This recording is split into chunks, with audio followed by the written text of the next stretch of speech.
साथियों, शिक्षकों के द्वारा संपादित किए जाने वाली विभिन्न प्रकार की गतिविधियों के आकलन के लिए शिक्षक एवं संस्था प्रदान हेतु गूगल सर्वे प्रश्नोत्तरी के गूगल फॉर्म लिंक की पूर्ति हेतु निर्देशित किया गया है। इससे पूर्व जो आदेश जारी किया गया था, जिसके अंतर्गत गूगल फॉर्म फिल करने की अंतिम दिनांक 15 फरवरी थी, तकनीकी कारणों से लिंक नहीं खुलने के पुनः गूगल फॉर्म निर्मित किया गया है, जिसके तहत ये आपको गूगल फॉर्म में फर्स्ट फॉर्म है वो स्कूल हेड और प्रिंसिपल के लिए है, जो नीचे आपको डिस्क्रिप्शन में मिल जाएगा, और सेकंड फॉर्म है वो स्कूल टीचर के लिए है, जो यहाँ पे आपको दिखाई दे रहा है। इस प्रकार का यह फॉर्म दिया हुआ है। यह गूगल फॉर्म फिल करने की अंतिम दिनांक 28 फरवरी 2022 तक किया जाना अनिवार्य है, जो कि समस्त प्राथमिक, उच्च प्राथमिक, माध्यमिक और उच्च माध्यमिक विद्यालयों के शिक्षकों के लिए।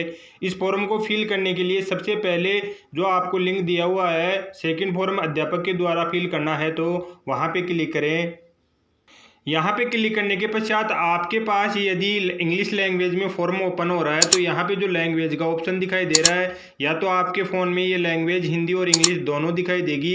यदि आपको दिखाई नहीं दे रही है तो यहाँ पे 3 डॉट के ऊपर क्लिक करना है और मोर लैंग्वेज के ऊपर क्लिक करके आप यदि उसकी भाषा बदलना चाहते हैं गूगल फॉर्म की, तो वह चेंज कर सकते हैं। यहाँ पे सबसे पहले दिया हुआ है स्कूल शिक्षक गैर शिक्षण गतिविधि सर्वेक्षण प्रश्नावली प्रपत्र 2 स्कूल शिक्षा विभाग के द्वारा शिक्षण और गैर शिक्षण गतिविधियों सहित विभिन्न प्रकार की गतिविधियों में शिक्षक के द्वारा बिताए गए समय का आकलन करने के लिए गूगल सर्वेक्षण प्रश्नावली विकसित की गई है। यहाँ पे अब इसे नीचे स्क्रॉल करेंगे तो यहाँ पे सबसे ऊपर आपकी ईमेल आईडी दिखाई देगी। यहाँ पे आपका जो ईमेल आईडी है वह फिल करनी होगी सबसे पहले। इसके पश्चात यहाँ पे शिक्षक का नाम है वह फिल करना है। लिंग पुरुष या महिला है उसका चयन करें। मोबाइल नंबर दर्ज करने हैं। ईमेल आईडी पुनः फिल करनी होगी। स्कूल का नाम यहाँ पे दर्ज करना है। स्कूल का पूरा डाक पता फिल करना होगा। जो भी एड्रेस है आपके विद्यालय का वह फिल करें। स्कूल यूडाइस कोड यहाँ पे आपको फिल करने होंगे। यूडाइस के अंतर्गत गांव और वार्ड के अंतर्गत आपका विद्यालय जहाँ पे संचालित है, गांव में संचालित है, तो उस गांव का नाम यहाँ पे फिल करना है। ब्लॉक का नाम फिल करना है। इसके पश्चात जिला का नाम चयन करना है। यहाँ पे चुनना के ऊपर यहाँ पे जो आपको दिखाई दे रहा है तीर का सिंबल, यहाँ पे क्लिक करें। यहाँ पे क्लिक करने के पश्चात जो भी डिस्ट्रिक्ट होंगे वैसे भी यहाँ पे प्रदर्शित हो जाएंगे।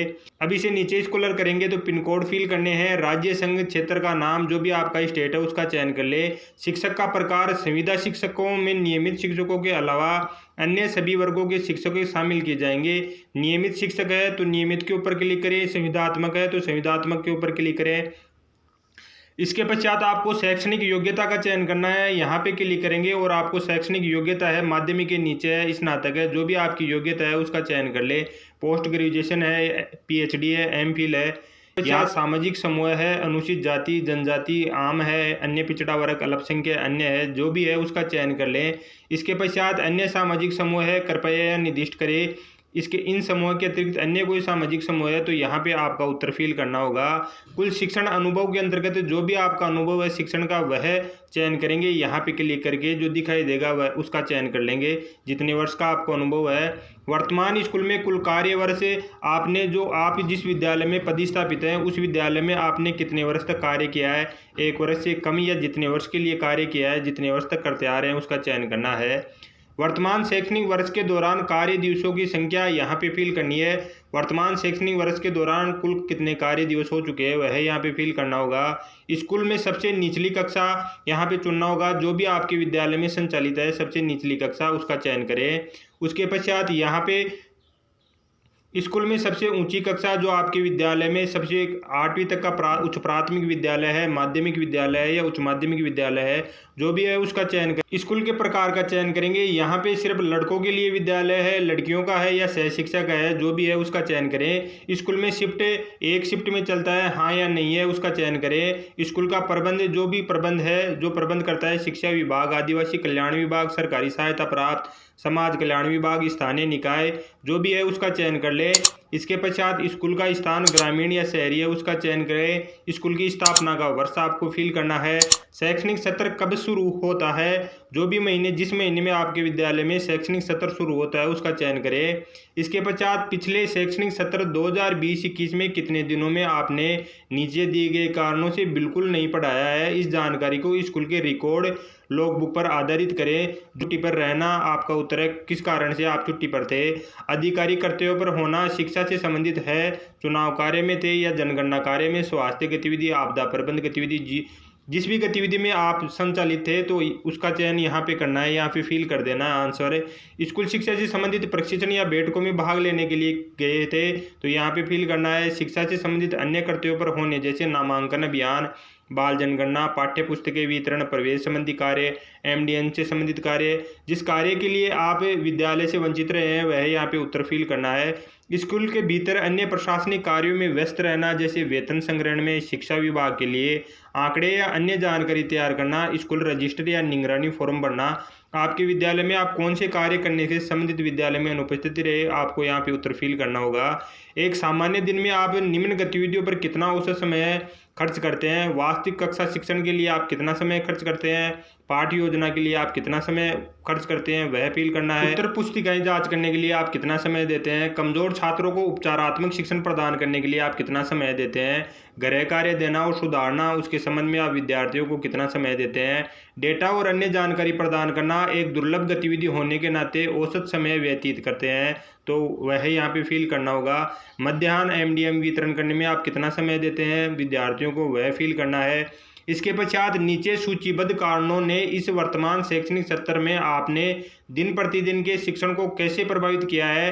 काफ़ी हद तक, कुछ हद तक, बहुत ज़्यादा या लागू नहीं है, जो भी है उसका चयन करें। एक समय में एक से अधिक कक्षाओं को पढ़ाना पड़ रहा है, कुछ काफ़ी हद तक है या कुछ हद तक है या बहुत ज़्यादा है, जो भी है उसका चयन कर ले। इसके पश्चात कक्षा में अपर्याप्त स्थान काफ़ी हद तक अपर्याप्त है या कुछ हद तक है या बहुत ज़्यादा अपर्याप्त स्थान है। आप बच्चों को शिक्षण करवाते हैं, उन्हें बच्चों में पढ़ाई के प्रति रुचि की कमी है, जो भी है उसका चयन करें। माता पिता से प्रेरणा रुचि की कमी है, जो भी है उसका चयन करें। बड़ी कक्षाएं, शिक्षण सामग्री, इसी के अतिरिक्त यहाँ पे इसे नीचे स्क्रॉल करेंगे। बच्चों की अनियमितता, उपस्थिति, पाठ्य पुस्तकें प्राप्त करने में विलंब, सेवा प्रशिक्षण में यदि पाठ्य पुस्तकें प्राप्त करने में बहुत अधिक विलंब हुआ है, बहुत कम हुआ है, जो भी है उसका चयन कर ले। यहाँ पे सेवा प्रशिक्षण में बहुत अधिक समय व्यतीत होता है। गैर शैक्षणिक कार्य में समूह निर्देशन में बहुत ज़्यादा समय होता है। कोई अन्य कारण है तो वहाँ पे प्रत्येक यहाँ पे आंसर के ऊपर जो भी आपको राउंड दिखाई दे रहा है वहाँ पे चयन करते जाए। इसके पश्चात कृपया यहाँ निर्दिष्ट करें। इसके अतिरिक्त अन्य कोई भी कारण है तो वह यहाँ पे आपका उत्तर फिल करना होगा। क्या आपकी कक्षा में सहकर्मी शिक्षण मित्र समूह की अवधारणा को शामिल किया गया है। हाँ और नहीं में आंसर देना है। यदि हाँ, क्या आपको सहकर्मी शिक्षण मित्र समूह की यह अवधारणा प्रणाली लगी है। हाँ और नहीं में आंसर देना है। यदि हाँ है तो कृपया निर्दिष्ट करना है। क्या आपने निष्ठा कार्यक्रम के तहत प्रशिक्षण प्राप्त किया है, प्रशिक्षण ले रहे हैं। निष्ठा प्राथमिक स्तर का है तो यहाँ पे प्राथमिक का चयन करें। निष्ठा माध्यमिक स्तर का है तो माध्यमिक का चयन करें और प्राथमिक स्तर का नहीं है तो नहीं के ऊपर क्लिक कर दें। इसी तरीके से क्या आपने इस वर्ष अपने छात्रों के लिए सह पाठ्यक्रम गतिविधियों का आयोजन किया है। हाँ किया है तो हाँ के ऊपर क्लिक करें। यदि हाँ है तो औसत संख्या का उल्लेख करें। निम्नलिखित गतिविधियों पर प्रतिदिन समर्पित घंटों की संख्या। सांस्कृतिक कार्यक्रम या गतिविधियों के लिए आपने कितना समय दिया है, विद्यार्थियों को कितने घंटे दिए हैं। खेल खेलने के लिए, हस्तकला और शिल्पकला हस्तकला या शिल्पकला के लिए विद्यार्थियों को कितना समय दिया गया है। संगीत, नृत्य और नाटक के लिए कितना समय दिया गया है। पुस्तकालय के लिए कितना समय, योग और ध्यान के लिए, जो भी है जितना समय विद्यार्थियों को दिया गया है यहाँ पे 1 से 10 तक के घंटे दिए हुए हैं। यदि बिल्कुल नहीं दिया हुआ है तो नहीं के ऊपर क्लिक कर दें। इसके पश्चात आपको इसे नीचे स्क्रॉल कर आपके उत्तरों की एक प्रति आपके द्वारा दिए गए ईमेल पते पर ईमेल की जाएगी। यहाँ पे प्रस्तुत करना है। सभी भी गूगल फॉर्म का अपना यहाँ पे प्रस्तुत करना है के ऊपर क्लिक करना है। इस प्रकार से साथियों गूगल सर्वेक्षण जो प्रश्नोत्तरी है उसका फॉर्म हमें स्टेप बाय स्टेप फिल करना है। यदि आपके फॉर्म की लैंग्वेज इंग्लिश है और आप इसे हिंदी में चेंज करना चाहते हैं तो यहाँ पे 3 डॉट के ऊपर क्लिक करके चेंज कर सकते हैं। धन्यवाद साथियों।